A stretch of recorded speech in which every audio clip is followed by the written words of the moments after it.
Bisa kita mulai ya.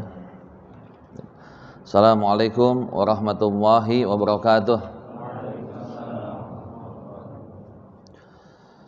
Innal hamdalillah nahmaduhu wa nasta'inuhu wa nastaghfiruh wa na'udzu billahi min shururi anfusina wa min sayyiati a'malina. May yahdihillahu fala mudhillalah wa may yudlil fala hadiyalah. Wa asyhadu anna Muhammadan abduhu wa rasuluh. Allahumma salli ala Muhammad wa ala alihi wa sahbihi wa man tabi'ahum bi ihsanin ila yaumiddin.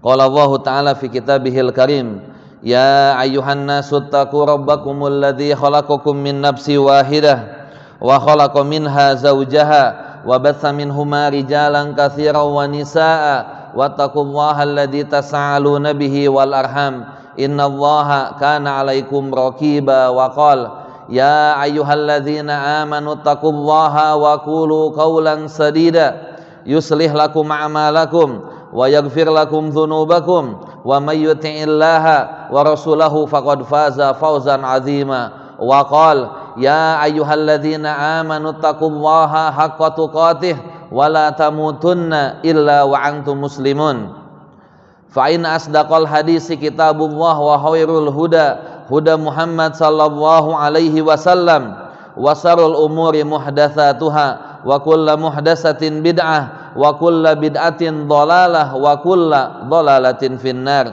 Amma ba'd. Allahumma alimna ma yanfa'una wanfa'na bima 'allamtana wa zidna ilman. Allahumma ati nufusana taqwaha wa zakkiha anta khairum man zakkaha anta waliyuha wa maulaha.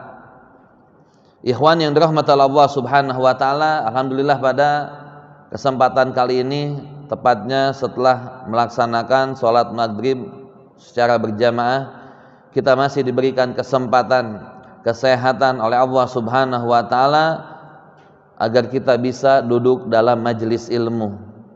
Mudah-mudahan niat kita tulus karena Allah Subhanahu wa taala dan kita akan mendapatkan ganjaran atasnya. Salawat dan salam tak lupa kita sanjungkan kepada baginda Nabi besar Muhammad sallallahu alaihi wasallam. Semoga salawat dan salam pula tercurahkan kepada keluarganya, istri-istrinya, sahabatnya dan umatnya. Mudah-mudahan kita di sini merupakan umat yang setia yang selalu menjadikan beliau sebagai suri tauladan yang baik. Ada dua perkara yang mana apabila kita berpegang terhadap keduanya, maka tidak ada satupun makhluk yang bisa menyesatkannya. Apa itu? Al-Quran dan sunnahnya Rasulullah SAW. Maka berbahagialah ketika kita bisa istiqomah dengan kedua sumber tersebut. Apalagi ketika kita hidup di zaman fitnah, maka merupakan karunia dan karomah ketika seorang muslim bisa istiqomah di atas manhaj yang benar, di atas Al-Quran dan sunnah Rasulullah sallallahu alaihi wasallam. Ikhwan yang dirahmati Allah Subhanahu wa taala, insyaallah kita pada kali ini akan membahas tentang ilmu waris. Ilmu waris ini ilmu yang jarang sekali dibahas oleh para dai. Ilmu yang jarang sekali dibahas oleh para asatidah. Dan ilmu waris banyak sekali dari kita yang tidak faham. Bahkan tidak sedikit orang yang baru tahu ternyata dalam Al-Quranul Karim Allah Subhanahu wa taala secara gamblang menjelaskan tentang bagian masing-masing ahli waris. Dalam surat An-Nisa ayat 11, 12 dan 176, bagian masing-masing ahli waris Allah yang langsung turun tangan menjelaskannya. Ada beberapa kali ketika saya dakwah di daerah, tepatnya di Sulawesi Tengah, ketika saya menjelaskan tentang urgensinya ilmu waris, ternyata mereka baru tahu. Ternyata Allah ini sudah mengatur dengan rapih dan jelas tentang pembagian harta warisan. Karena maaf, selama ini banyak dari kaum muslimin yang mereka menyelesaikan pembagian harta warisan menurut apa? Menurut kebiasaannya, menurut adatnya. Menurut apa? Apa yang sudah dilakukan oleh kakek dan nenek moyangnya. Kebanyakan dari mereka dibagi rata. Kebanyakan dari mereka atas dasar musyawarah, atas dasar sepakat. Tidak dikedepankan terlebih dahulu apa yang sudah menjadi ketentuan Allah Subhanahu wa taala. Maka kenapa kita harus mempelajari ilmu waris? Apa sih urgensinya ilmu waris? Taib, yang pertama, sebagaimana sabdanya Rasulullah SAW, mempelajarinya merupakan perintah dari Rasulullah SAW. Diriwayatkan dari Abdullah bin Mas'ud radhiyallahu anhu qala Rasulullah sallallahu alaihi wasallam, ta'allamul faraidha wa allimuhun nas fa inimru'un maqbudun wa innal ilma sayuqbad wa tadharul fitan hatta yahtalifathnani fil fariidhah la yajidani man yaqdi biha, rawahul Hakim. Yang artinya, pelajarilah ilmu faraid atau ilmu waris dan ajarkan ilmu tersebut kepada manusia, karena sesungguhnya aku orang yang akan meninggal, sedangkan ilmu waris ini akan Allah angkat sampai timbullah fitnah. Ketika ada dua orang yang berselisih faham mengenai permasalahan ilmu waris, mereka mencari ke sana kemari, tidak ada yang bisa menyelesaikannya. Dan kita hidup di zaman hampir mendekati bapak-bapak semuanya. Kalau di sini alhamdulillah di Cengkareng ada. Kalau ada orang bermasalah mengenai warisan, perginya kemana Pak? Ke kejaksaan, pengadilan agama, atau ke ustadz? Pengadilan agama. Kalau ke ustadznya siapa? Di Cengkareng ada nggak? Kalau di sini insya Allah di Jakarta ada yang faham, minimal bisa memberikan solusi pembagiannya berapa. Tapi Pak, kalau di daerah-daerah nih banyak sekali yang nggak faham. Makanya tadi tuh baru tahu loh, ternyata dalam Quran Allah ini menjelaskan bagiannya suami dan istri itu ada ternyata. Bagiannya laki-laki 2 kali bagian daripada perempuan. Yusikumullahu fi auladikum lidzakari mislu hadzil unsayain. Kita nih hidup di zaman hampir nyaris yang faham tentang ilmu ini sedikit sekali. Itu yang pertama. Yang kedua, urgensinya adalah bahwasannya ilmu ini hilang di tengah umat. Makanya hadis-hadis tentang targhib mempelajari ilmu waris, memang ini hadisnya derajatnya dhaif. Tapi bisa dipakai untuk apa? Untuk targhib. Maka dalam riwayat yang lain Rasulullah SAW bersabda, ta'allamul faraidha wa allimuha fa innaha nisful ilmi wa huwa yunsa wa huwa awwalu yunza'u min ummati, rawahu Ibnu Majah wa Darqutni. Rasulullah memerintahkan agar kita mempelajari ilmu waris dan mengajarkannya, karena sesungguhnya ilmu waris adalah setengahnya ilmu, dan dia ilmu yang dilupakan, dan ilmu ini adalah ilmu yang akan pertama kali Allah cabut. Lalu bagaimana caranya Allah menyabut sebuah ilmu? Gimana Pak? Apakah semua buku-buku mengenai ilmu waris Allah langsung musnahkan? Gimana caranya Pak? Dengan dimatikannya orang yang alim pada ilmu tersebut. Berarti jangan takut nih kalau belajar ilmu ini Pak. Biasanya sering dicandain sama ustadznya. Kalau belajar ilmu waris ini kan ilmu yang akan pertama kali dicabut, diangkat oleh Allah. Caranya Allah ngangkat gimana? Orang yang faqih, yang faham tentang ilmu tersebut dimeninggalkan. Tapi jangan takut, ajal ini sudah Allah apa? Sudah Allah tentukan. Ilmu ini nyaris dilupakan oleh umat. Padahal kalau kita lihat Pak, salah satu yang menyebabkan pertengkaran keluarga karena apa? Bapak kalau punya teman di pengadilan agama, setelah kasus perceraian Pak, masalah terbesar masalah warisan.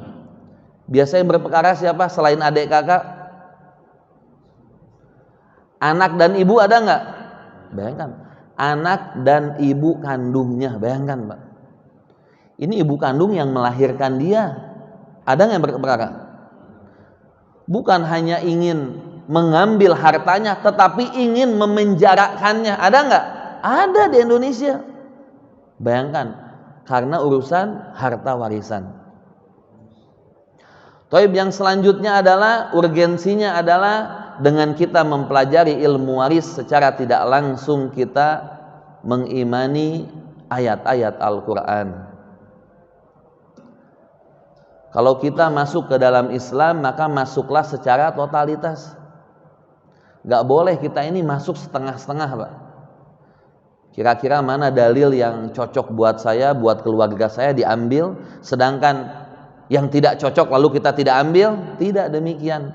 Maka Allah Subhanahu wa taala berfirman dalam surat Al-Baqarah ayat 208, ya ayyuhalladzina amanu dkhulu fis-silmi kafah wa la tattabi'u khutuwatis syaiton innahu lakum aduwwum mubin.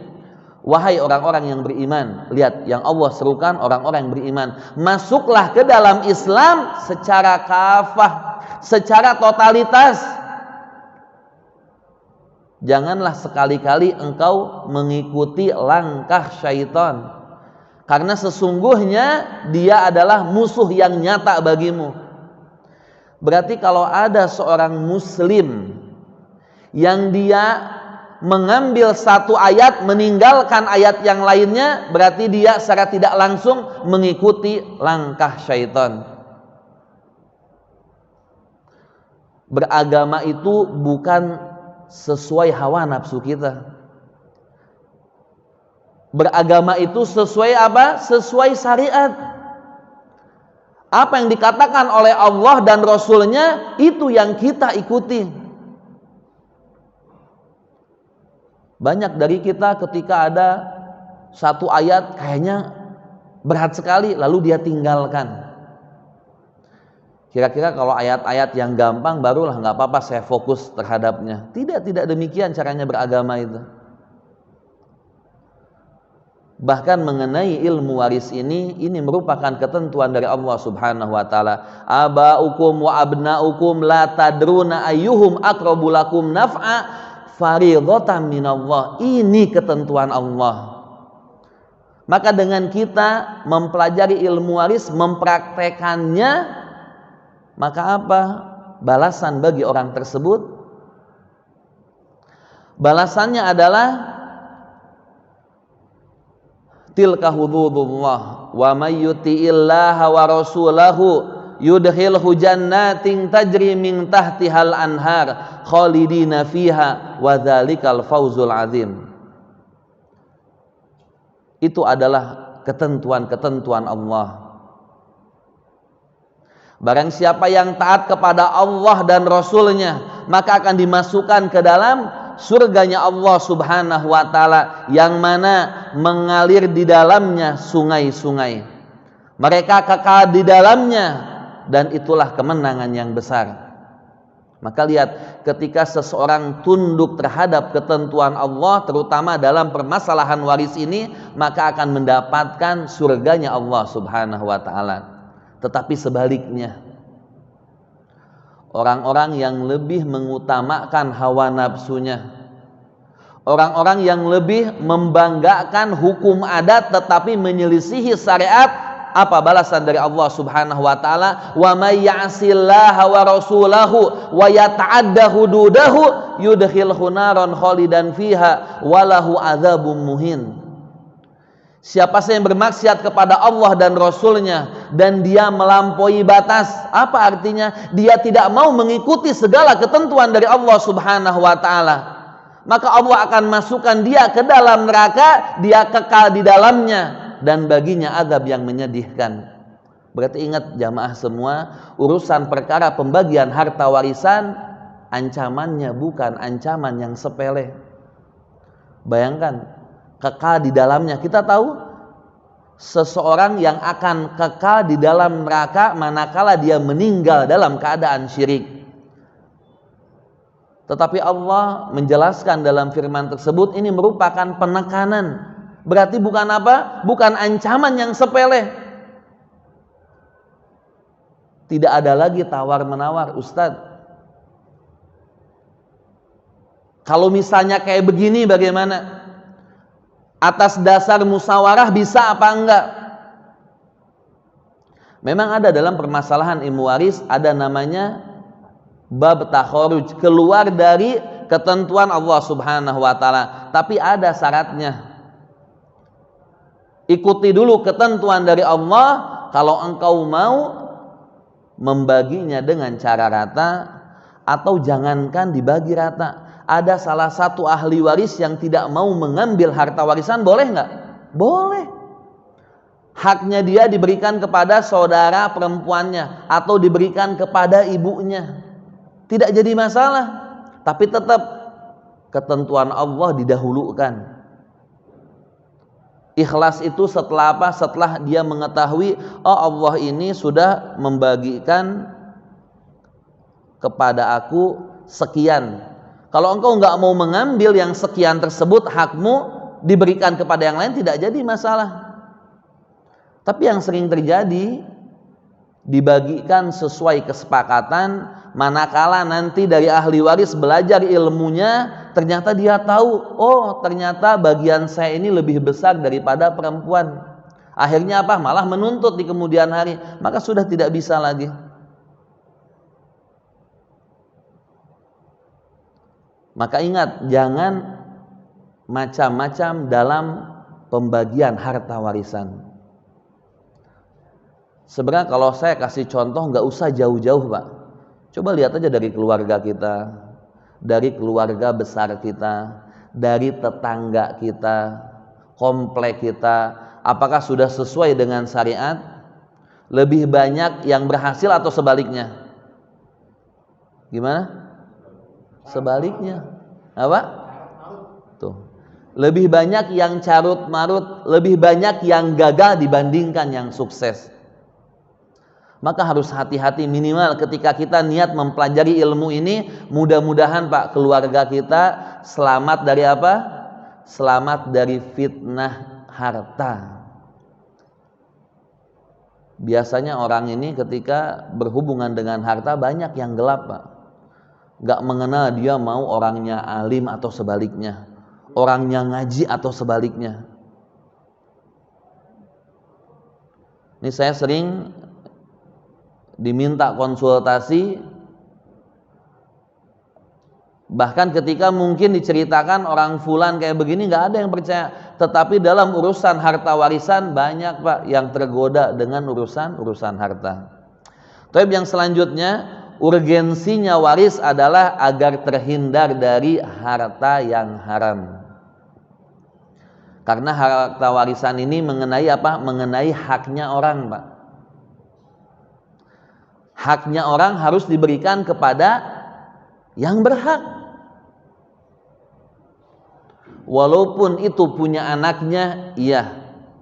Walaupun itu punya ayahnya, iya. Walaupun punya ibunya, pamannya atau keponakannya, harus diberikan kepada orang yang berhak. Maka Rasulullah lihat bersabda, alhiqu al-fara'idhu bi ahliha. Serahkanlah hak-hak itu kepada orang yang berhak. Fama baqiya fahuwa li aula rajulin dzakar. Apabila ada sisanya atau ada lebihnya, maka diberikan kepada anak laki-laki, golongan laki-laki yang paling dekat terhadap si mayyit yang meninggal dunia. banyak dari kita yang salah cara pandang terhadap harta.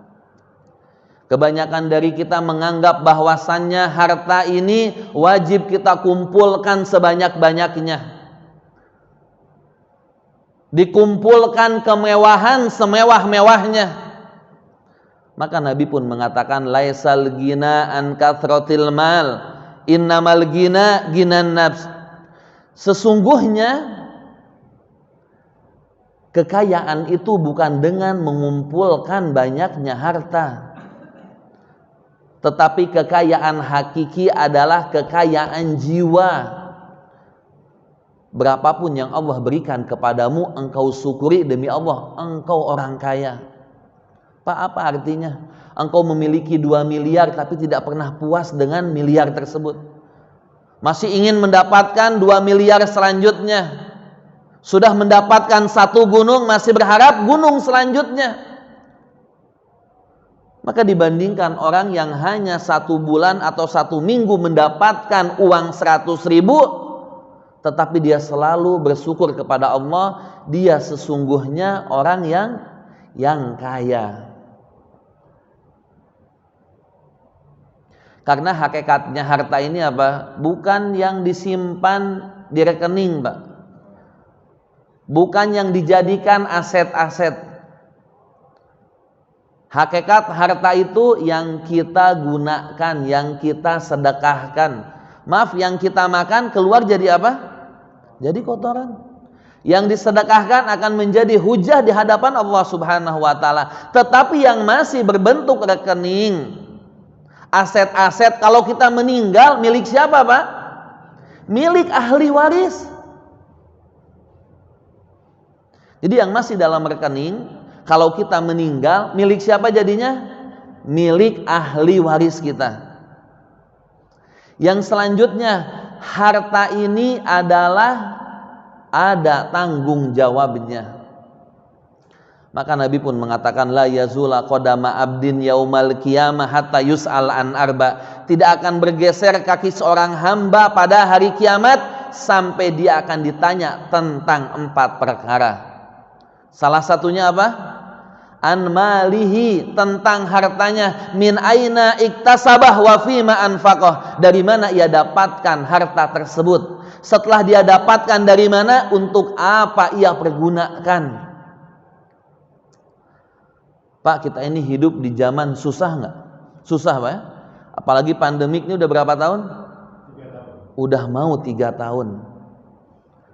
Sudah datang, Pak, peringatan 15 abad tahun yang lalu. Akan datang di mana orang tidak akan pernah lagi menghiraukan dari mana datangnya harta. Mau dari harta yang haram dia ambil. Harta yang haram dari mana, yang subhat pun akan dia ambil. Terjadi gak zaman sekarang, Mbak? Terjadi. Banyak orang yang hidup dikelilingi dengan uang riba. Banyak orang yang penghasilannya dari uang yang subhat. Bahkan tidak sedikit yang beralasan untuk mencari uang haram aja susah dibilang, apalagi mencari uang yang halal. Terjadi nggak Pak zaman sekarang? Terjadi. Ketika di zaman susah, orang sudah tidak lagi mikir, yang penting apa? Urusan perutnya terisi. Mau dengan cara yang haram, cara yang Allah murkai, sudah apa? Sudah tidak mereka pikirkan, Pak. Terjadi pada zaman ini. Maka ketika kita mencari harta yang halal, ditanyakan pula, harta yang engkau dapatkan dari cara yang halal, untuk apa engkau pergunakan? Karena pada hakikatnya, Pak, semua yang kita miliki ini titipan dari Allah Subhanahu wa ta'ala. Tidak ada yang bisa kita sombongkan. Apa yang mau kita sombongkan? Tahu Pak, Korun siapa itu? Yang Allah berikan harta melimpah, tetapi karena dia sombong, merasa harta ini dia dapatkan karena jerih payahnya, bukan karena Allah Subhanahu wa ta'ala, maka Allah tenggelamkan dia dengan harta yang ia bangga-banggakan.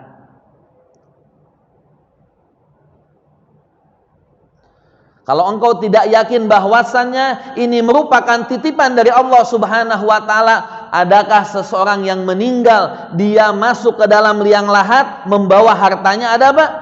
Tidak ada.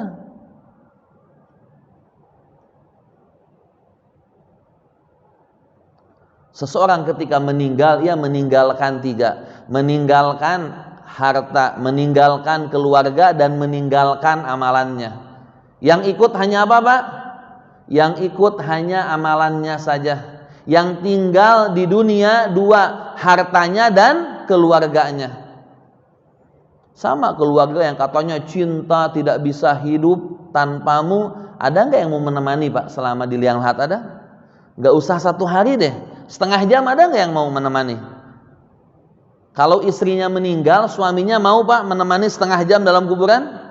Tidak ada yang mau.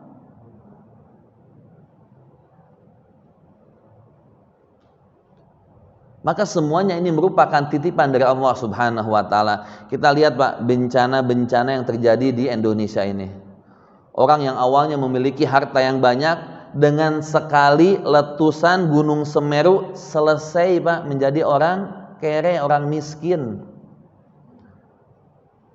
Orang yang terkena banjir bandang, dia memiliki pembendaharaan, mobil, rumah yang bagus, datang banjir bandang, selesai jadi orang yang miskin.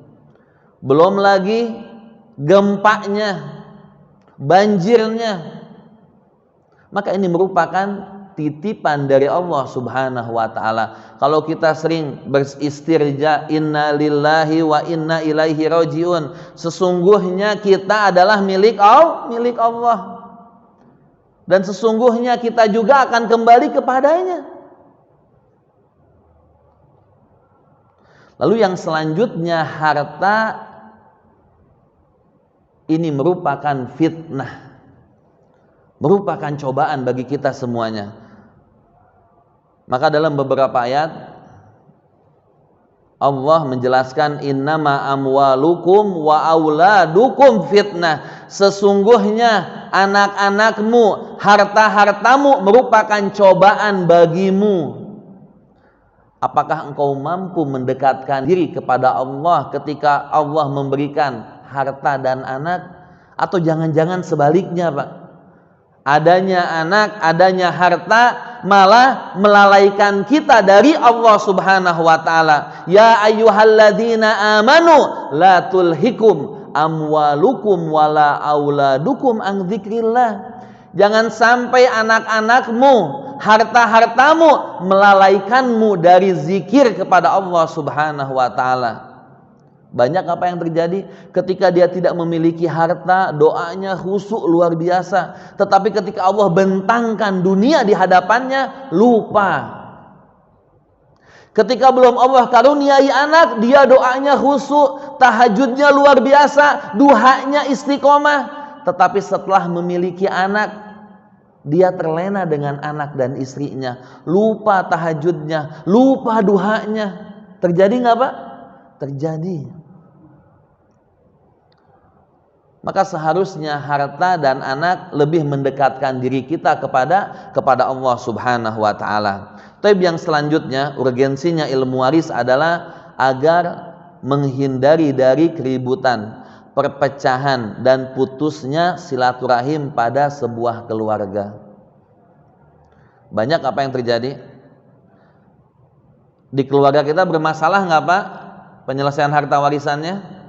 Bermasalah nggak? Banyak yang bermasalah. Maka dengan mempelajari ilmu waris, ini akan menghindari dari yang namanya perpecahan. Lalu yang terakhir, urgensinya apa? Agar kita terhindar dari permasalahan-permasalahan yang terjadi di luar syariat. Jadi ada Pak hal-hal yang dianggap ini bagian daripada syariat, padahal bukan dari bagian syariat. Anak kasih contoh satu, harta gonogini bagian daripada syariat bukan? Tapi orang banyak sekali Pak, ketika misalnya suami dan istri bercerai, yang dituntut apa? Harta gonogini. Ketika salah satu pasangannya meninggal, yang dituntut apa? Harta gonogininya. Padahal dalam Islam tidak ada namanya harta gonogini. Manakala harta tersebut milik suami, maka ketika suami meninggal, harta tersebut akan jatuh kepada ahli warisnya. Tidak dibagikan seperdua dulu kepada istrinya, tidak. Karena haknya istri hanya diberikan nafkah oleh suami selama dia hidup. Begitupun sebaliknya, manakala ini harta milik istri, maka ketika istri meninggal, hartanya tersebut akan jatuh kepada ahli warisnya. Yang sering terjadi apa? Digabungkan antara harta istri dan harta suami. Simpelnya gini Pak, ini sebuah rumah. Ketika rumah ini dibeli, ada uang istri 30 juta, uang suami 70 juta. Berarti kita ketahui apa? Haknya istri di rumah tersebut berapa persen? 30%. Haknya suami 70%. Kalau suami meninggal, yang hanya dibagikan berapa persen dari rumah ini? Hanya 70 saja. Yang 30-nya milik istri, jangan dibagikan. Begitupun sebaliknya. Kalau istrinya yang meninggal terlebih dahulu, maka 30% saja yang dibagikan kepada ahli waris. Sedangkan yang 70% jangan dibagikan, karena masih haknya suami. Maka harus ada namanya manajemen antara suami dan istri. Bukan mengajarkan agar hitung-hitungan dengan istri, tidak sama sekali. Tapi kalau mana ini milik suami, maka akan tetap menjadi suami. Ketika suami meninggal, akan jatuh kepada ahli warisnya. Terus gimana Ustadz kalau saya ini sudah hidup puluhan tahun dengan istri, sampai bingung, istri saya kerja, saya pun kerja. Gak tahu nih waktu saya beli mobil ini, yang beli pakai uang saya atau uang istri. Terjadi gak Pak? Terjadi. Gimana tuh cara ngitungnya? Terus milik siapa itu mobil? Milik siapa? Maka silahkan ingat semampu mungkin. Ini yang anak sering ditanya. Terus gimana? Anak udah bingung nih. Ini mobil aja lupa, udah belinya 40 tahun yang lalu. Ini milik siapa sih? Maka silahkan engkau ingat semampu mungkin. Allah ini nyuruh kita bertakwa apa? Semampu kita. Fattaqullaha mastata'tum. Adapun yang engkau khilaf karena ketidaktahuanmu, minta keikhlasan dari ahli waris yang lainnya. Kalau dibilang kalau kayaknya pasti memisahkan antara harta istri dan suami, kayaknya susah Ustadz, karena ini sudah berlanjut puluhan tahun. Maka yang kurangnya tersebut engkau minta ridho dari ahli waris yang lain. Insya Allah jelas ya. Jadi harus ada namanya pemisahan, mana itu harta suami, mana itu harta istri. Kalau yang suami meninggal, maka yang akan dibagikan hanya apa?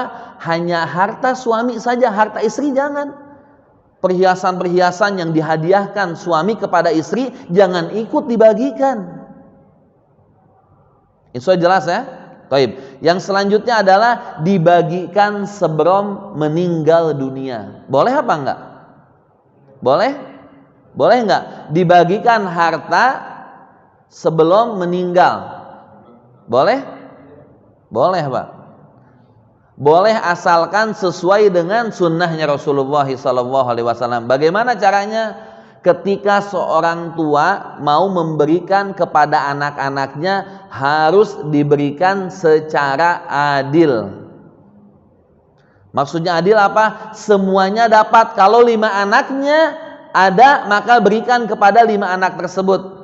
Adapun pembagiannya, nominalnya, yang paling afdol kata Syekh Muhammad Shalih Utsaimin, sesuai dengan hitungan waris. Tetapi ini tidak mengikat. Kalaupun misalnya mau yang lebih anak perempuan gak jadi masalah. Yang mau anak laki-laki dilebihkan gak jadi masalah. Atau yang satu di pinggir jalan, yang satu masuk ke gang sedikit gak jadi masalah.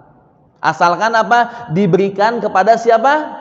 Kepada anak-anaknya tanpa terkecuali.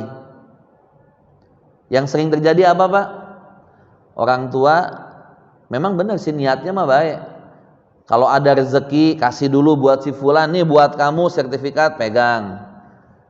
Anak kedua ada lagi rezeki nih buat kamu, baru saja 2 anak lalu ajal menjemputnya. Sisa berapa lagi Pak? 4 orang. Maka inilah salah satu sebab terjadinya keributan. Benar apa enggak? 2 orang sudah mendapatkan hibah, yang 4 belum mendapatkan hibah. 2 orang yang sudah mendapatkan hibah masih ngotot apa? Menuntut hak waris yang ditinggalkan oleh ayahnya. Terjadi enggak? Terjadi. Maka kami nasihati kepada para ayah atau calon ayah, kalau engkau belum mampu memberikan hibah kepada seluruh anak-anakmu, maka bersabarlah.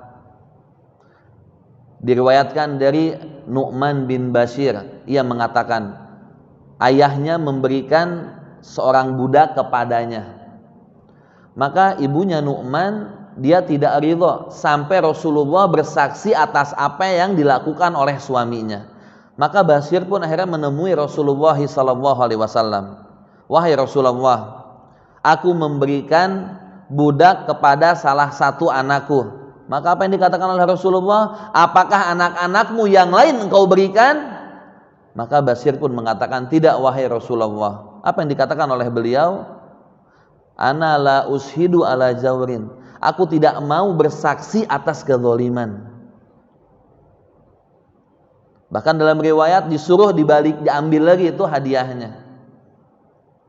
Berarti seorang ayah, kalau engkau belum mampu memberikan hibah kepada semua anak-anakmu, maka bersabarlah. Kalau engkau baru mempunyai 2 bidang tanah atau 2 rumah, silahkan akadnya, nah engkau pakai saja dengan keluargamu, tetapi ini masih milikku.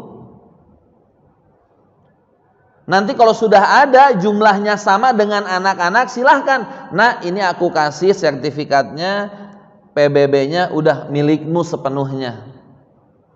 Jangan apa?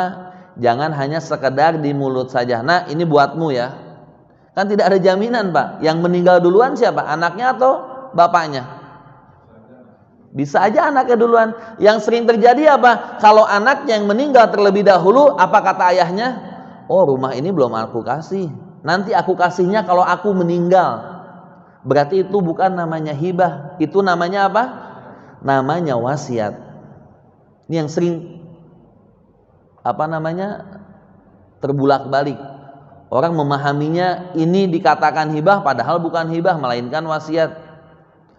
Banyak juga yang sering berkata, aduh ini keluarga fulan sebelum meninggal sudah membagikan harta warisannya. Benar apa enggak?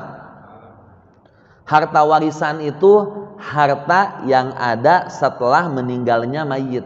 Jadi kalau misalnya dibagikan sebelum meninggal, itu bukan harta warisan, melainkan apa? Hibah atau hadiah. Ya, nanti akan Anda jelaskan apa sih perbedaannya hibah, warisan dan wasiat. Taib. Tadi dibagikan boleh sebelum meninggal dengan catatan sesuai dengan sunnahnya Rasul, harus secara adil. Tapi yang selanjutnya, banyak yang melakukan pembagian harta warisan melalui jalur patrimonial atau jalurnya laki-laki Pak. Sebagaimana waktu zamannya jahiliyah. Dulu zaman jahiliyah hanya lelaki dewasa yang bisa mengangkat pedang itu yang akan mendapatkan harta warisan. Anak kecil, anak perempuan, wanita yang lemah tidak akan pernah mendapatkan harta warisan Pak. Walaupun statusnya sebagai anaknya, walaupun statusnya sebagai istrinya, tapi karena dia tidak bisa mengangkat pedang, tidak bisa menjaga harkat dan martabat kabilahnya, maka tidak diberikan.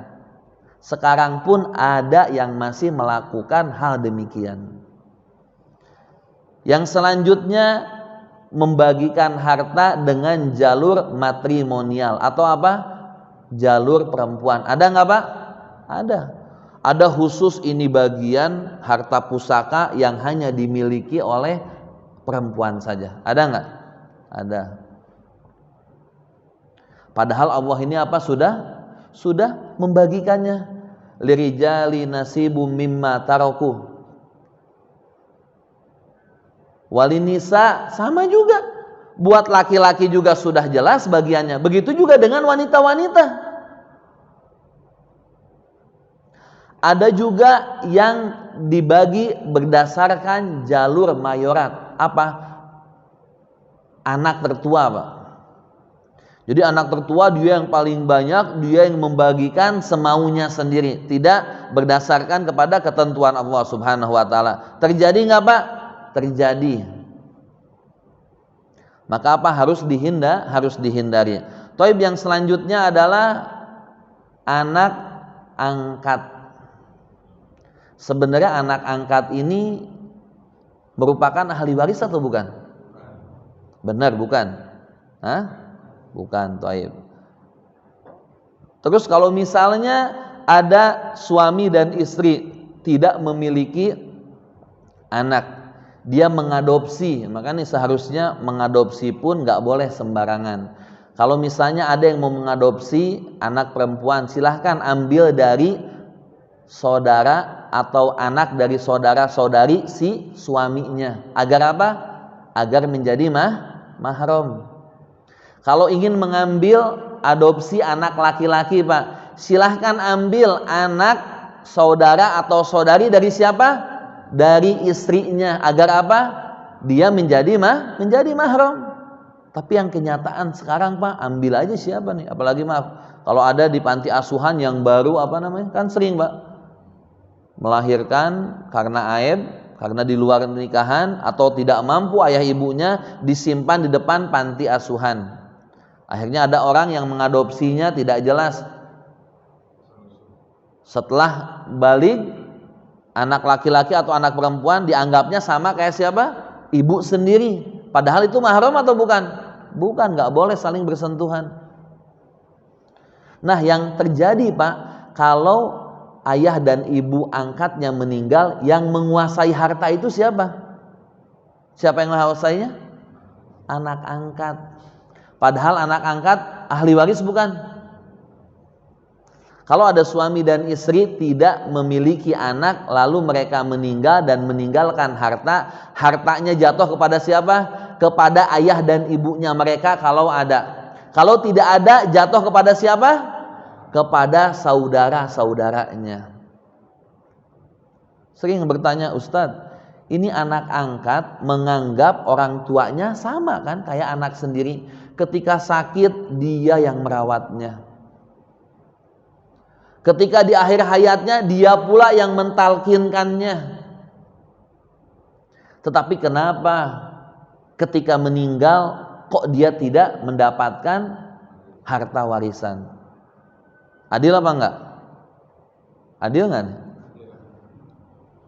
Keadilan itu, Pak, dilihat dari kacamatanya Allah, bukan dari kacamata manusia. Contoh, biasanya kalau ayah dan ibu ketika sakit lebih nyaman dengan anak laki-laki atau anak perempuan? Anak perempuan.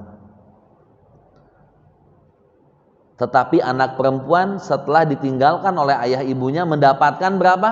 Setengah dari hartanya. Adil apa enggak? Kalau kata kacamata manusia enggak adil. Tapi keadilan, ingat, dilihat dari kacamata Allah Subhanahu wa taala. Maka solusinya gimana mengenai anak angkat? Makanya kalau misalnya engkau tahu engkau meninggal, anak angkat ini tidak akan menjadi ahli waris, maka ketika engkau hidup silahkan berikan hibah kepada anak angkat tersebut. Agar dia memiliki modal usaha jadi mapan. Kalau tidak mau memberikan hibah, maka silahkan wasiatkan. Tidak boleh lebih dari sepertiga. Itu solusinya.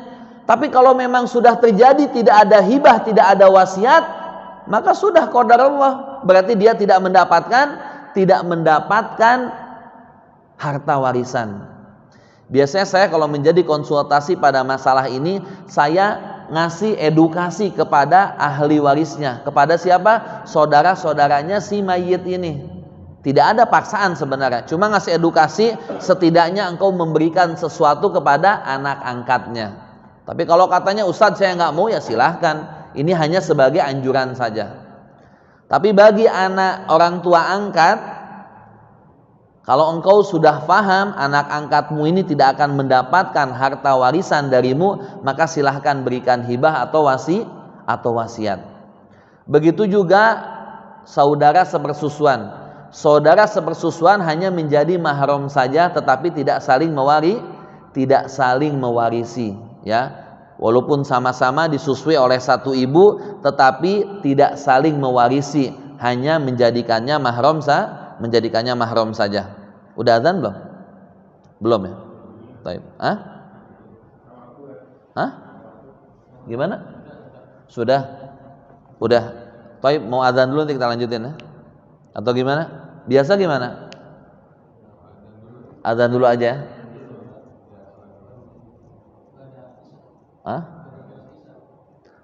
Baik. Oh, jadi azan, sholat terus lanjut lagi.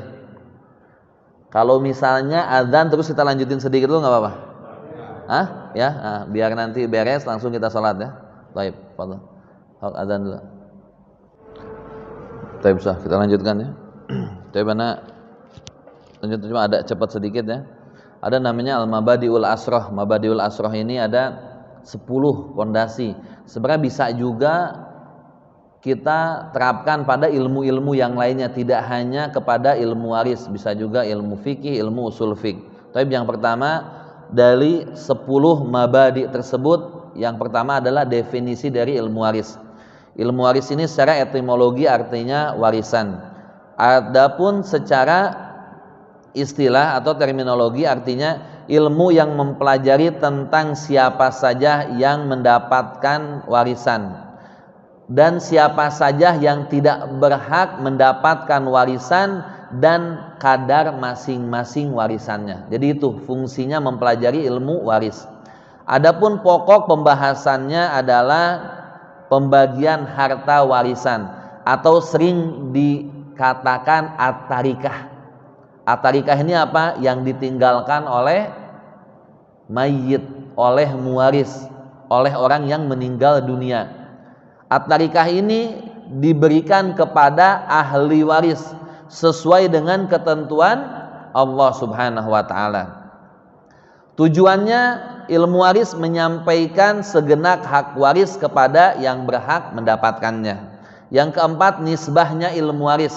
Ilmu waris ini salah satu ilmu syar'i, dinisbahkan kepada ilmu fikih. Jadi kalau mau membaca tentang warisan misalnya di buku Minhajul Muslim, di buku karangannya atau yang madhabnya As-Syafi'i, berarti carinya apa? Buku fikih. Karena ilmu waris ini berada di dalam subjek ilmu fikih.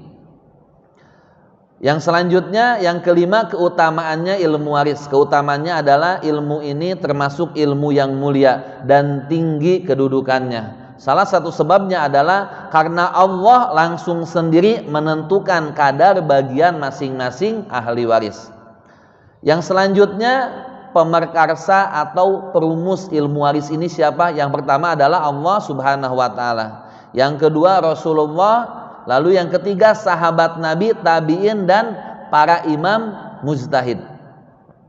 Nanti insya Allah ketika masuk ke dalam pembahasan yang lumayan agak dalam ya, misalnya kayak pembahasan hak waris orang meninggal, hak waris banci. Ternyata banci juga ada. Maksudnya banci yang kita ketahui apa banci ini? Banci apa yang kita ketahui? Apa?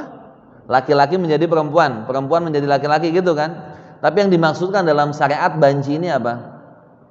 Seseorang yang lahir dengan memiliki 2 alat kelamin. Itu yang dimaksudkan dengan banci. Banci ini ada yang muskil, ada gueru muskil. Kalau gueru muskil berarti apa? Bisa ditentukan, tidak bermasalah. Tapi yang muskil ini yang bermasalah. Kalau misalnya memiliki 2 alat kelamin, gak pernah dengar Pak? Pernah gak dengar? Pernah kan? Cara menentukannya gimana Ustadz? Laki-laki atau perempuan? Dilihat ketika dia buang air kecil dari mana? Kelamin laki-laki atau perempuan? Kalau kelamin laki-laki berarti dia laki-laki. Kalau kelamin perempuan berarti lah, kalau dua-duanya keluar gimana? Dicari mana yang paling banyak Pak. Ternyata subhanallah dua-duanya juga sama banyaknya, sama juga berhentinya. Berarti apa? Ditunggu sampai dia balik. Kalau laki-laki tandanya apa? Dia mimpi basah. Ada jenggotnya, ada kumisnya. Kalau perempuan dengan haid dan lain-lainnya, tumbuh yang dia pada badannya. Ternyata sampai dia balik pun belum. Misalnya dua-duanya nih, ada nggak? Ada perempuan yang kumisan, perempuan yang jenggotan ada, walaupun sedikit ya.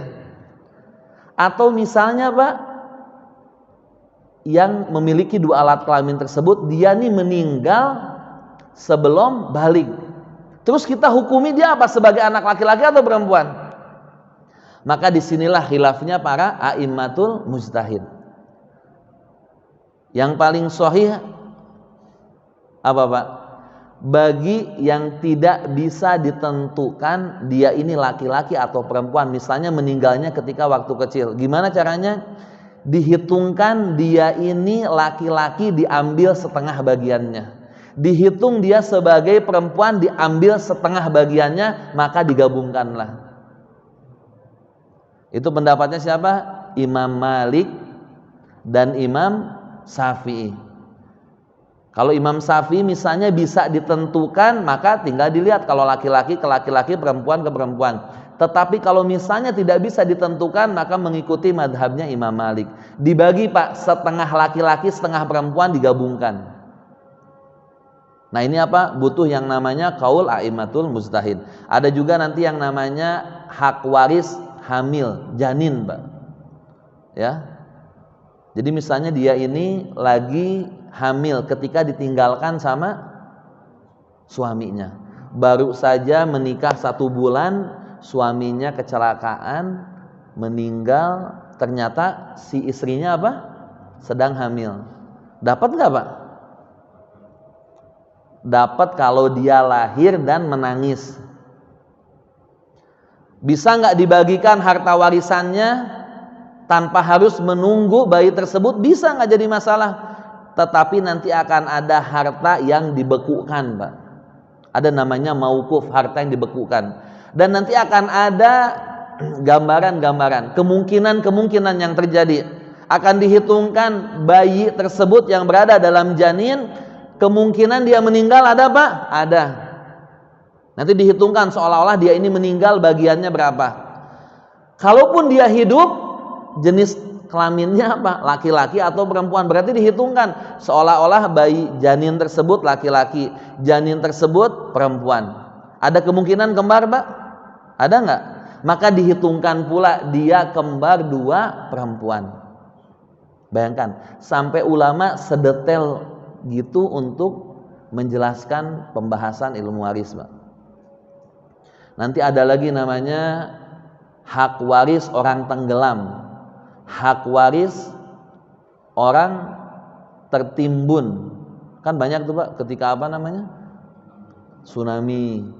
Gimana cara kita menentukan Pak, ini yang meninggal duluan si fulan atau si fulan? Kemarin ada kejadian di mana? Yang tabrakan beruntun, yang meninggal banyak kan? Di Kalimantan. Kalau misalnya dalam sebuah keluarga, dalam mobil dihantam Pak, meninggal semua. Kalau misalnya dokter bisa memutuskan si fulan meninggal duluan, biasanya dilihat dari apa? Dari bentuk jasadnya Pak. Kalau semakin dianya apa? Berubah warna, berarti ada kemungkinan apa? Dia meninggal terlebih dahulu. Berarti apa? Yang meninggal dahulu, yang sebelumnya bisa mewarisi. Tapi kalau misalnya Ustadz memang tenggelam tiga-tiganya dengan jasad yang, maaf kalau orang tenggelam biasanya apa? Ngegelembung ya. Gak bisa dibedakan, berarti apa? Ketiga orang tersebut tidak saling mewarisi. Tetapi kalau ada yang meninggalnya dahulu, berarti yang sebelumnya mewarisi. Sampai segitunya dijelaskan dalam permasalahan waris. Kenapa? Karena ini mengenai haknya orang Pak. Gak boleh asal-asalan. Kalau memang ilmunya ada dalam kedokteran, maka tanyakan kepada dokter, yang meninggal terlebih dahulu nih siapa? Oh si fulan. Nah berarti kalau ayahnya yang meninggal, anaknya akan mewarisinya. Walaupun dia nanti meninggal, maka haknya si anak tersebut diberikan kepada ahli waris yang lain. Baik. Yang selanjutnya yang paling mahir, yang paling pintar di kalangan sahabat mengenai ilmu waris siapa? Zaid bin Sabit. Maka Nabi mengatakan wa ufridukum Zaid, yang paling faham mengenai warisan adalah Zaid bin Sabit. Tapi nama ilmu waris ini bisa dikatakan ilmu waris atau ilmu faraid. Tapi yang selanjutnya sumber ilmu waris ini ada dalam Al-Qur'anul Karim, ada dalam hadis Nabi, begitu juga ijtihad serta ijtihadnya para sahabat, ijma atau ijtihad para sahabat. Lalu hukum mempelajarinya apa, Pak? Kita mempelajari ilmu waris hukumnya apa?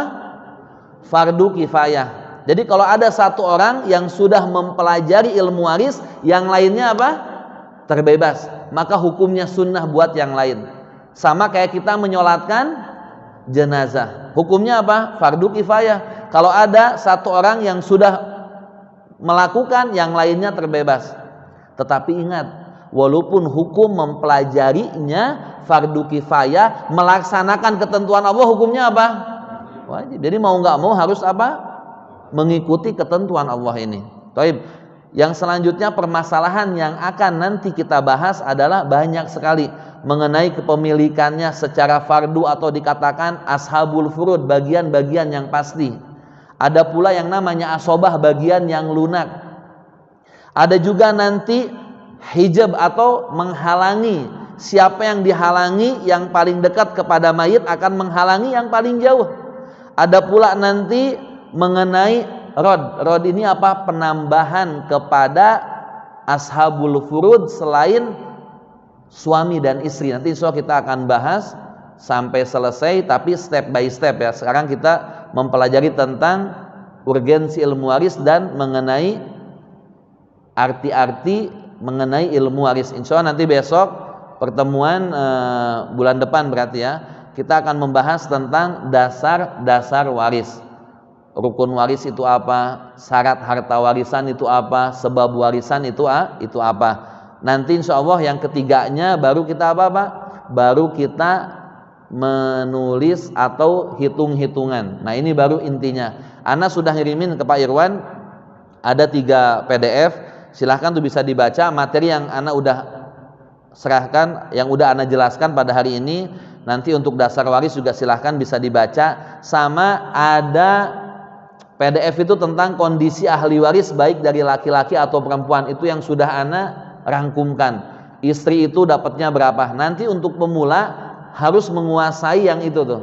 Istri, suami dapatnya berapa? Anak laki-laki, anak perempuan berapa? Tapi nanti Ana akan ajarkan dengan metode yang insya Allah mudah. Metodenya syajaratul miros atau pohon waris. Mungkin nanti ada ini ya, ada apa? Oke, nanti insya Allah pada pertemuan ketiga nanti kita akan jelaskan bagaimana cara menghitungnya. Ya mudah-mudahan nanti antum semua juga pada istiqomah. Karena biasanya begitu. Apalagi kalau misalnya yang hitung-hitungannya lemah ya, yang matematikanya lemah nih biasa, aduh malas banget nih ketemu lagi pelajaran matematika. Apalagi yang biasa, wah ini musuhnya nih kalau ada pelajaran matematika atau pelajaran akuntansi yang hitung-hitungan pada nyerah. Maka orang yang senang dengan matematika pasti akan ngebantu Pak. Akan ngebantu apa? Dalam hitungan ilmu waris. Ana sebenarnya punya aplikasi.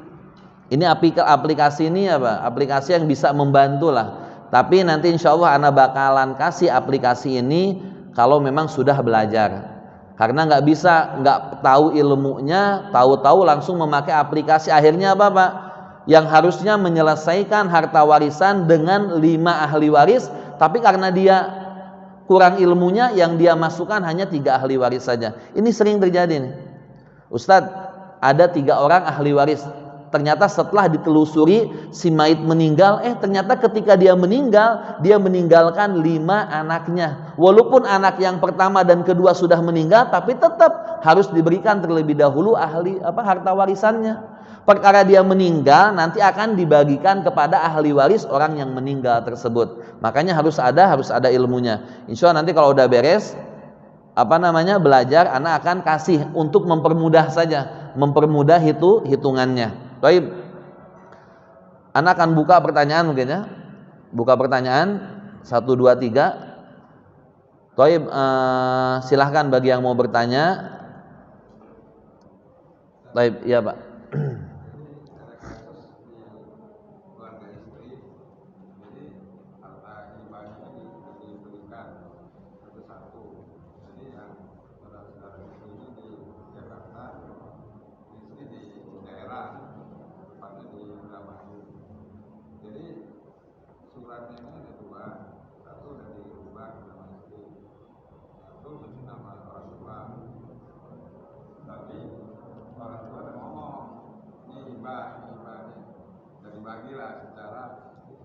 Lisan. Terus mereka ini yang di sini bilang lagi, itu dibagi waris katanya. Ya istri bilang, ya kan udah dibagi rata kok. Waktu semasa hidupnya Pak ya? Ya masa hidup kan. Masa hidupnya udah dibagi sama gitu. Yang di sini dikasih ini, kasih ini, kasih ini. Alam-alam lah saya. Ya karena berupa rumah Ustaz. Ya. Di tanah di sana, bangunan lama. Ya udah, kita juga terima kan, karena pertama dikasih pada mereka, ditawarin, ini rumah mau nggak di kampung, pada nggak mau, jadi kasih sama istri, ya udahlah, pada kita ini kita terima aja. Baik. Tapi di perjalanan orang tua meninggal, suratnya itu kan satu kan Atas nama ayah gitu. Nama ayah itu nama orang tua lah. Karena istri nggak mau berubah, karena ada ngomongan itu tadi. Dia bilang, udah nih Iba nih kamu di kampung, ini suratnya, ini di sini nih suratnya dari pegang satu Ustaz. Ini mereka ini lagi yang saya tanya, apakah itu sah? Jadi apa harus ini. Apa memang bilang aja gitu kan, udah semua udah tahu gitu kan, tapi pura-pura nggak tahu gitu. Baik. Tapi ini yang sering terjadi ya. Jadi hibah manakala belum dibalik namakan ya. Karena ketika nanti istrinya bapak mau menjual itu dibutuhkan tanda tangan mereka apa ya. Baik. Hibah ini ikhwan semuanya tidak harus berubah sertifikat. Hibah ini enggak harus sertifikatnya dibalikan kepada atas nama yang diberikan baru sah, tidak demikian. Kayak bapak tadi cerita tuh, ini untukmu, ini sertifikatnya, itu udah selesai. Berarti apa? Sudah terjadi kepemindah milikan ketika orang tuanya hidup. Berarti apa? Tanah tersebut yang di mana? Yang di kampung dan yang dua-duanya di kampung. Yang satu ya, yang dikasih ke istrinya bapak yang mana? Di kampung sama di kota? Di kampung. Berarti yang diberikan dua-dua itu Pak, baik yang sudah dibalik nama walaupun yang belum dibalik nama, itu haknya siapa? Haknya istrinya bapak. Yang lain kan dikasih hibah juga Pak? Dikasih nggak? Dikasih kan? Nah, seharusnya saudara-saudaranya nggak boleh dia mengklaim. Harusnya begitu Pak. Nah sebenarnya yang paling susah ini ikhwan semuanya memahamkan kepada ahli waris. Itu yang paling susah tuh Pak. Kalau membagikan tuh gampang banget. Mau ahli warisnya 10, 20, 30 orang gampang. Tapi yang memahamkan kepada ahli waris, mau nggak nih ngikuti ketentuan Allah? Mau nggak cara pandangnya terhadap harta jangan salah. Nah itu Pak yang paling susah. Karena kembali kepada apa? Kembali kepada hidayah Pak. Kalau Allah belum menggerakkan hatinya, tetap ngotot dia nggak mau pokoknya. Kayak tadi kasusnya bapak. Karena apa? Ada kesempatan dia mendapatkan harta tersebut. Padahal dia juga sudah menerima kan hibahnya. Kayak begitu. Jadi harus dikasih pemahaman kepada saudara-saudaranya, istrinya bapak begitu. Ada satu rumah lagi itu waris, kan? Udah gini aja daripada ini saya nggak usah dapat waris yang ini, udah ambil pada keren. Tetap juga nggak mau. Manusia Pak. Jadi itu gimana kalau kita? Toib itu sebenarnya haknya bapak, nggak jadi masalah. Kalau misalnya haknya istrinya bapak, kalau masih tetap dipegang nggak jadi masalah juga.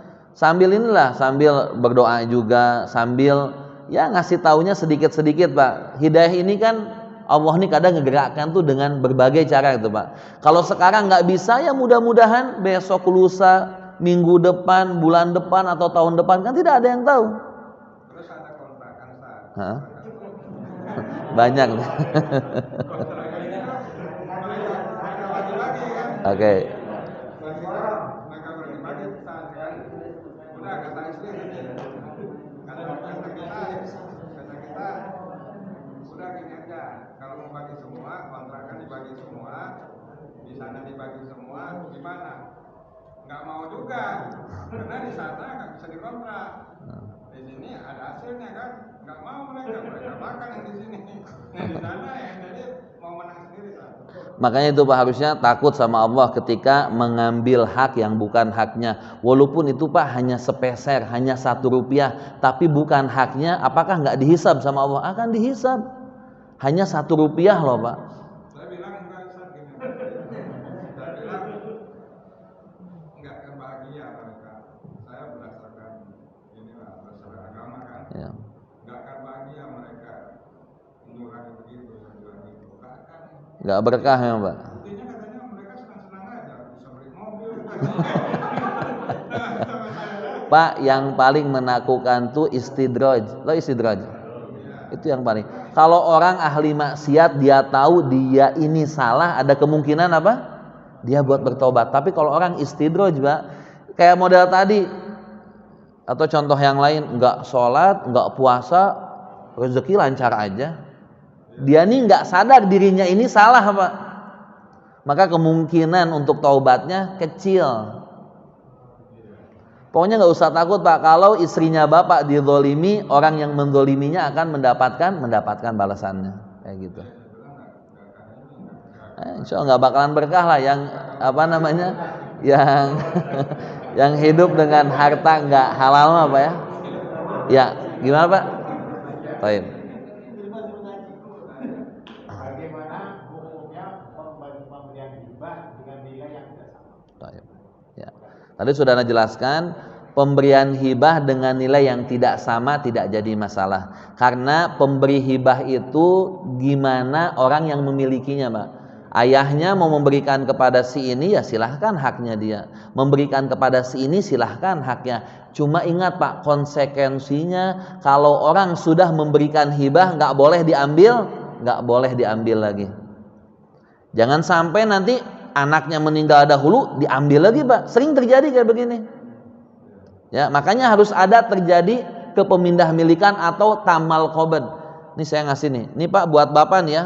Oh iya, terima kasih Ustaz. Ini buat anak. Berarti ini apa haknya Bapak? Mau Bapak jual, mau Bapak kasihkan lagi kepada orang, sudah miliknya Bapak. Nah, pemberian hibah harus terjadi kayak begitu Pak. Jangan hanya sekedar di mulut. Ini buat kamu ya. Sertifikat ada di ayahnya. PBB ada di ayahnya. Dikontrakan ke orang yang dapat uang siapa? Ayahnya juga. Maksudnya apa? Nanti kalau anak udah meninggal baru dikasihkan, itu bukan hibah namanya Pak, tapi wasiat ya. Jadi boleh nggak jadi masalah Pak. Taib, yang terakhir mungkin, oh ya. Bagaimana cara kita menjelaskan ke orang tua kita yang masih hidup masalah si ilmu waris itu? Kadang kalau setiap kita ngebahas masalah harta ya dalam tanda kutip, mereka selalu nganggapnya gini, lu nyumpahin gue mati. Baik. Oke, sekarang apa yang mau dibahas dengan orang tua? Harta warisan siapa? Harta warisan kakeknya antum, neneknya atau siapa? Orang tua sendiri. Ya. Taib, kalau ada orang tua jangan dibahas harta warisan. Kenapa dibahas warisan? Harusnya antum sebagai anak bahagiain orang tua. Apalagi antum sudah dewasa. Jadi jangan sedikit-dikit membahas urusan harta warisan ketika orang tua kita sedang hidup. Karena orang tua pernah mengucap, saya sih insya Allah saya nggak mau ngedumel sedikit. Cuman orang tua pernah mengucap, orang tua saya sendiri punya satu rumah. Dia pernah mengucap rumah itu untuk adik saya yang perempuan. Dia mewasiatkan seperti itu. Sedangkan kalau tadi Ustaz bilang untuk menghidupkan itu harus matang. Iya, taib. Berarti kalau misalnya mewasiatkan, ingat wasiat itu tadi anak katakan ada 2 syaratnya. Pertama syaratnya 1/3 maksimal, nggak boleh lebih dari 1/3. Jadi kalau ada harta warisan satu-satunya rumah diberikan kepada anak perempuan, itu apa? Tidak boleh. Hanya 1/3-nya saja yang boleh dilaksanakan. Itu yang pertama. Yang kedua, wasiat tidak boleh diberikan kepada ahli waris. Rasulullah bersabda, innallaha qad a'ta kulladzi haqqin fala wasiyata liwaris.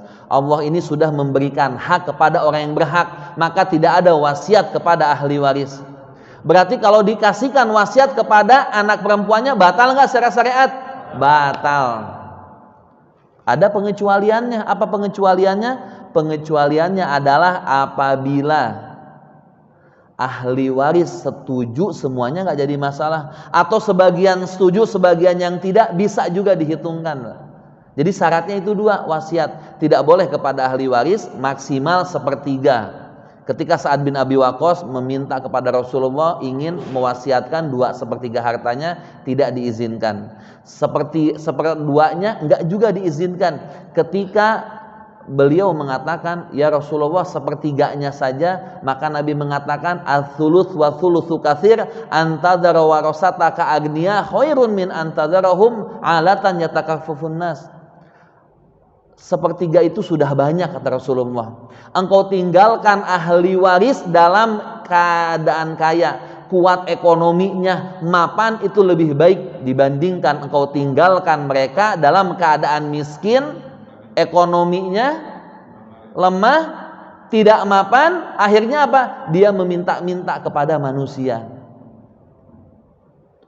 Bahkan kalau kata Abu Bakar As-Siddiq, beliau menganjurkan hanya humus, hanya 1/5-nya saja. Silakan 1/5-nya diwasiatkan, sisanya 4/5 kasih kepada ahli warismu, ya.